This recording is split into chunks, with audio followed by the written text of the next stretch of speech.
Welcome to the massive show with your boys Panjabi Hits right here in the mix, sponsored by thebottleclub.com. It's New Year's Eve, Panjabi Hits. What more could you ask for? That's right, we have our special guest coming up.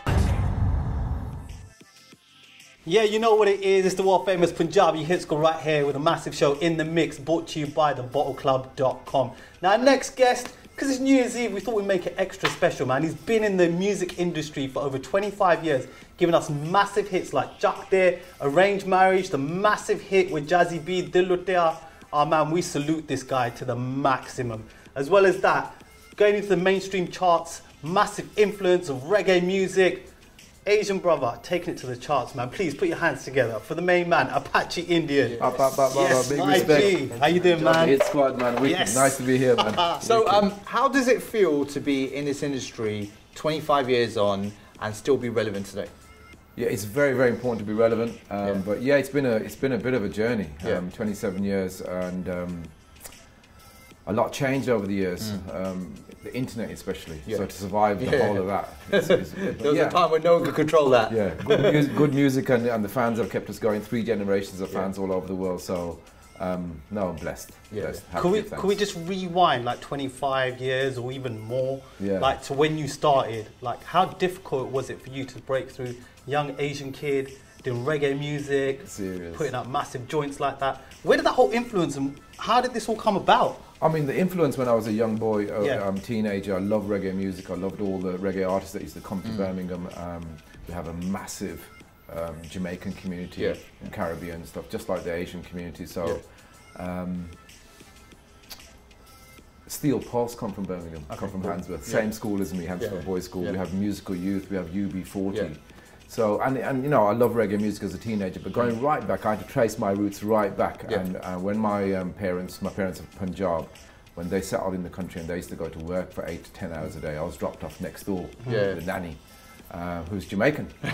Right? So I didn't actually put that in place until about 10 years ago. I thought, wow, where's the influences coming from? And you know, in the first 5 years, you learn your language, you learn your sound. So imagine, you know, in a Jamaican household, the food, the language, the culture, the sound, whatever it may be.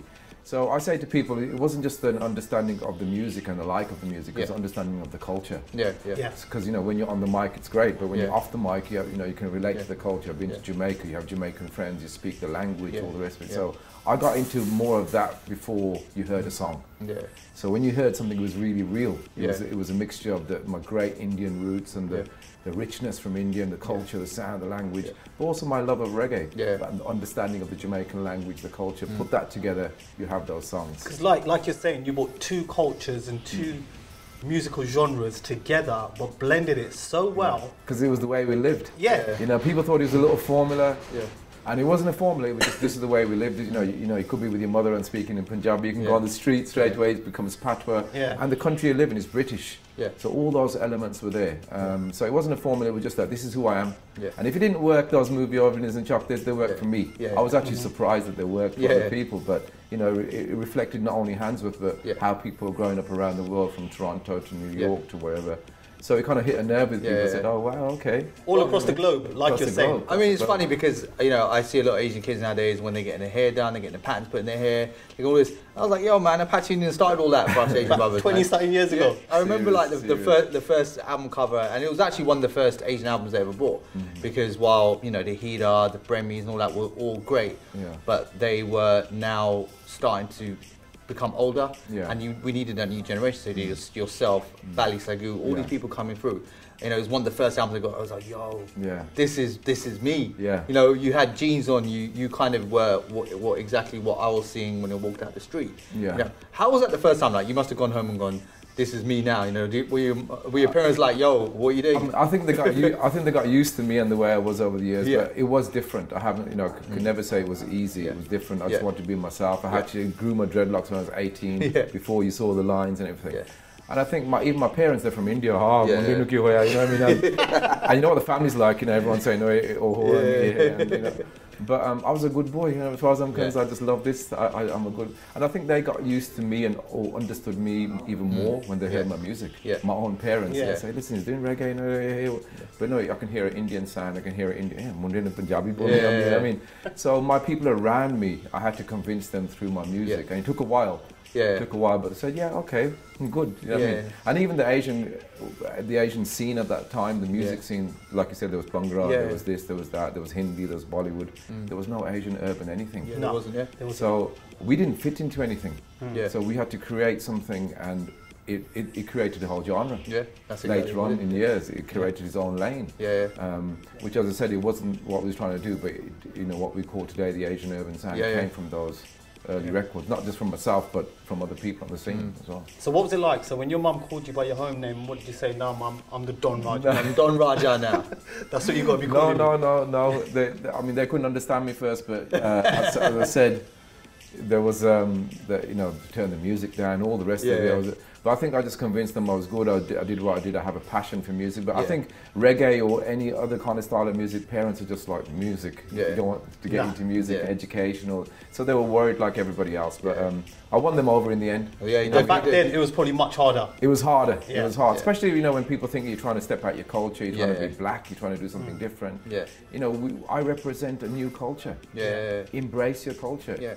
Embrace the multicultural. Yeah, of course. How do you celebrate multicultural? You celebrate it in the style of clothes or the food or how you speak or the music you create.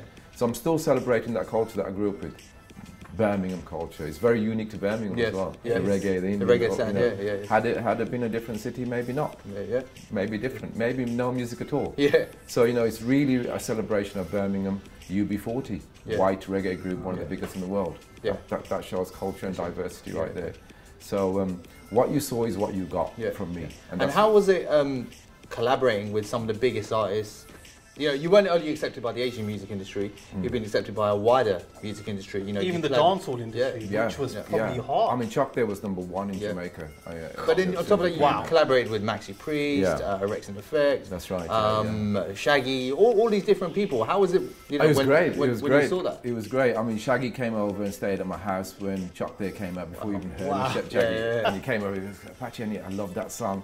So there's actually a version of Chuck there with him on it. Have you got that mix? No, I need to find this one. I need to find this one. Yeah, Shaggy became a good friend.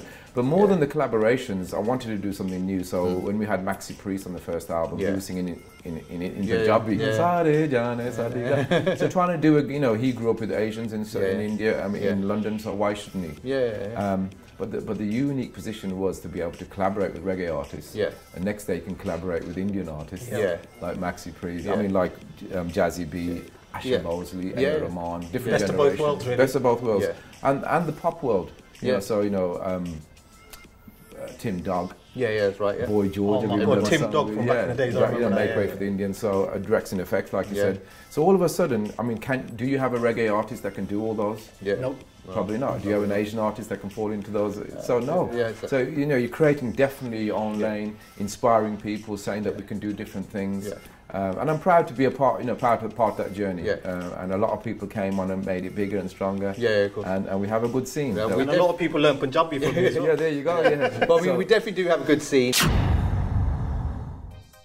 So our guest today is Apache Indian, and right now we're going to play Emoji Pop with him. So we've taken famous song names, and I thought I'd take it back a little bit, because these are going to be songs that he definitely knows, and we converted them into brand new emojis. So, Apache. Emojis. I don't even use emojis. I know. Okay, here we go then. I know. So hustle this one, man. What do you think the first one is? The first one?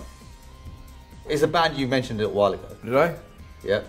Something on a drink. But what kind of drink? What kind of drink? Wine. Wine. Red wine. UB40. Yes. You see that? You know that. So what about this one? The second one. What do you think this is? Second one is. And this one's quite hard, so. Love you. Love to you. Love to you. Maybe I thought that you might be able to. If you're next to someone, what would you be? If I'm next to somebody. Love you. Love to you. It's Maxi Priest close to you. Close to you, okay, see that? And the third one, what do you think this is? And this should be quite easy. Telephone Love. Yes. 2 out of 3, that's pretty cool. Telephone Love. Shabarangs. No. JC Lodge. Who is it? JC Lodge. JC Lodge, yes. See? Telephone Love. That's it. Wicked, See, that's what's like. So, of course, these are bands and tracks that you kind of not only grew up to, but you also were playing in the club while they were around. Serious, yeah. you know, you just put out a track with Rav Dee. How did that collaboration come about? We just played the video a little while ago. Yeah, which wicked. kind of fly. Yeah, first of all, before I go say to you, you guys played that first for me. I'm fully supporting that. Exclusively, and I remember being in America and we had this interview, and I said, I just got this track last night, and I thought, these are the right voice to play it, but just the way you played it, big respect to you guys, Thank you, man. We had to do the rewind, couple of horns. See, that kind of blessing makes it, you know, the UK, it makes me feel good, you know what I mean? Because then anyone else wants to play it after that, it's all fine, but my boys got it first. So how did the collaboration come about? Yeah, so, you know, I worked on the song for a while. Tell you the truth, it wasn't an easy song to write. I just wanted to capture some of the old school vibes, some of the lyrics and the Indian stuff, the melodies. I couldn't get the production right with my team. I wanted a certain sound. Anyway, got it right after a couple of years. You know what? There wasn't supposed to be a feature on it. Yeah, okay. That's how certain things work. Rav Dee called me in the week when I finished it, literally. And he goes, well, yeah, we need to do a song. Collaboration. And I said, yeah, I mean, he's a new kid on the block, and he's doing very, very well. And I said, actually, I've got a song that might suit you. I like that. Because he was supposed to send me one first, you know what I mean? And I sent it to him, he loved it. He voiced it, sent it back to me. We've just done the video like he just played. Great video, great, vibrant. Which was shot in India. Which is shot in Mumbai, a proper Bollywood experience. I've had like a serious budget. Yeah, serious big budget. I mean, we did it ourselves. I paid for it myself. So again, you know, we're just trying to do this independently. My team in America, Sunset, big respect. So everybody flew in. Charlie hyped, the producer, flew him in last minute. And I says, you need to, and we had a remix done from some boys out of Bangalore. Okay, right. I want you to listen to these guys. Original. Okay, cool. Trap. They call it Hindustani trap. It's crazy. It's really, I mean, I signed them last year. Original. So they did a remix that we cut into the video. So really, really trying to give you something new. I mean, you know, producing it in America, a lot of time, a lot of money, a lot of, brought it back to the UK. Gobsy played on it. A lot of, you know, live musicians took it to India, got a, you know, feature on it. The video, a lot of work. There's a lot of work goes into just any, you know, a record that we do, and I want people to appreciate that and realise that it's not just like my name's Apache, here's a song. A lot of work goes into it. So when we don't get support on radio and certain places, it kind of, you know, but a lot of work, a lot of effort, a lot of time, a lot of money, and a lot of talent from a lot of people. It was voiced with, you know, Jim Beans. One of the Jim Beans, we've got to salute that. I remember we met him in Philadelphia. It's about 15 years ago, or even longer than that. And now look at him, he's like songwriting, Timbaland. He did the whole of the soundtrack for Empire, which came straight to #1 in the States. And he's probably the top 5 vocal producers in the world. He's amazing. So when he vocals, so much talent that you have on that record. So I want people to, you know, really support these records. Not just me, but I know people put a lot of time and effort into records. And these days you can get it for 79 pounds or something free. So technically, as a business model, it doesn't work. You know what I mean? Because you put some, but we're passionate about music. And we're trying to give you quality still to this day. It just took me back to the old Apache days when I listened to that song. It was like, it was like just going back into time. I mean, because it reminded me of the old Apache Indian. You've done so much other music since then, but it just took me back. Brought it right back to it. Like, but it still sounds like it still sounds fresh. Still sounds very, very Apache-like. Now, you're just talking about, you know, the next generation of stuff. You've got a music academy that helps new and upcoming artists. How's that happening? I'm glad you said that. I'm 5 years ago. Again, I had a vision to say, you know, I want to give something back to my community. What does giving back mean? You know what I mean? So I gave up one day of my week, Wednesday. Wednesday, so I could fly out on a Thursday. Literally do gigs around the world. Come back by Wednesday. To Dubai on a Thursday and do gigs. I did that for 5 years. You know, we started off by having like 6 kids. We have over 600 kids, over 1,000 people that have been there, but 600 kids that use it on a regular basis. I did it, I went to Handsworth and I asked the college I went to, Southern City College, I said, give me a space. You know, I'm not educated in the sense I'm not a teacher or whatever, but I've got this idea of like a youth club. We grew up with youth clubs. I think it's missing, everything's being cut, everything's about money. I said, I'm trying to do this with passion, with contacts, without any money passing hands. They gave me a space, I bought my studio from home, a pool table from there, Gobsy gave me a drum kit, Palm gave me some speakers. And we built an academy based on the old youth club model. It hasn't cost a penny. We put our own time in, so it doesn't lean on resources of the community. But yet, once you've got a collective like that and young people where you're helping, they've got somewhere to go. They've got somewhere to go. But then we go out and help the police. We go out and help the community. We just switched on the Christmas lights in Handsworth as well. So I love it. It's probably the best thing I've ever done. And all the things that I've written about in my life, musically. it becomes like a soundtrack to it. Yeah. You know, lots of things, you know, about diversity and about, you know, some of the stuff that we wrote. Yeah. So now kids have to, you know, even celebrate more diverse communities. They have to be more active in the community because of the cuts and things and jobs and whatnot. So I help people find jobs. I help with mental health. It's not just music. Just music. Wow. So it's mental health, it's jobs, it's this, just all the kids that fall through the cracks. Remember back in the day, you might phone your uncle and say, give the girl a job. Because you can't. You can't. So this is what I do. You know, I write a reference with a girl now. We have 6 of my girls are working. Life-changing operation, you know what I mean? So now they've asked me to open an academy in Bombay and different places, you know, just where the community can come international together. academy, We just had a young kid signed. His name is Yates. Look out for Yates. I think I saw it on your page, your Instagram page. We signed him to an international record company, and he just supported JK on his UK tour. Oh wow, okay, yes. JK So, Call up Moscow. I have 27 years of contacts around the world. What do you do with them? Start using They're all managers now. I'm using them for, They own the labels. for the young kids. And are you using some of these people maybe in forthcoming projects that you're having up? Yes, absolutely.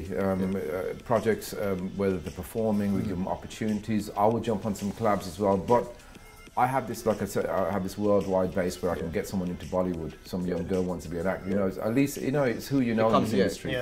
And because of who I know, people know me. So, you know, you're using your name, your reputation, your links, your contacts to help the young people. Now, one thing I could see Apache Indian doing, being in this industry for that amount of years, having that amount of hits, the story of Apache Indian. Will we be getting a movie soon? Yeah. Yeah? Yes. We're getting a movie? Yes, yes. Okay. So you'll be reading the press? What's the deal? We haven't read it actually. Come on, man. No, we're on it, man. We're on it like that. No. You know what? I've been writing a little script over the years. It's taken me about 5 years to write the script. And based on my own true life story, ups and downs and everything.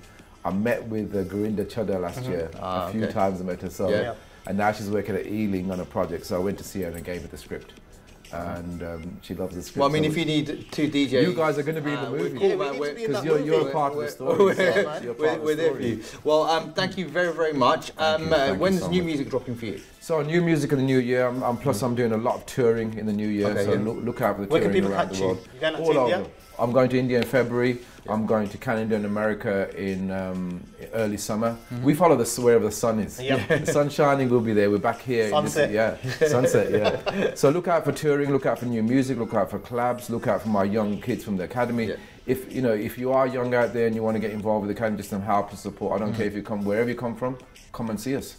Come and see us and let's link in with the community. I'm very passionate about what you guys do, the music industry. I love all of us to sit in a room one day and make a new plan for the future. You know, because look what we've all come through.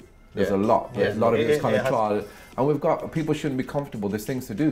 Because we haven't kind of been here that long, from our parents' generation. So there's things to do. So what these guys have done, what I've done, what the industry have done, waiting for the new generation. We need to put it all together.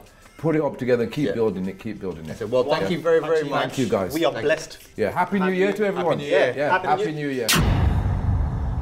There you have it. I hope you guys enjoyed the video mix. It's your boys Panjabi Hit Squad. That's right. A big thank you going out to Apache Indian for passing through. Don't forget you can catch us, Panjabi Hit Squad, on all the socials at Panjabi Hit Squad. Come and check us out, man. We're always there for you. Yep. Wishing each and every one of you a happy new year and have a blessed 2019. Panjabi Hit Squad, we out here.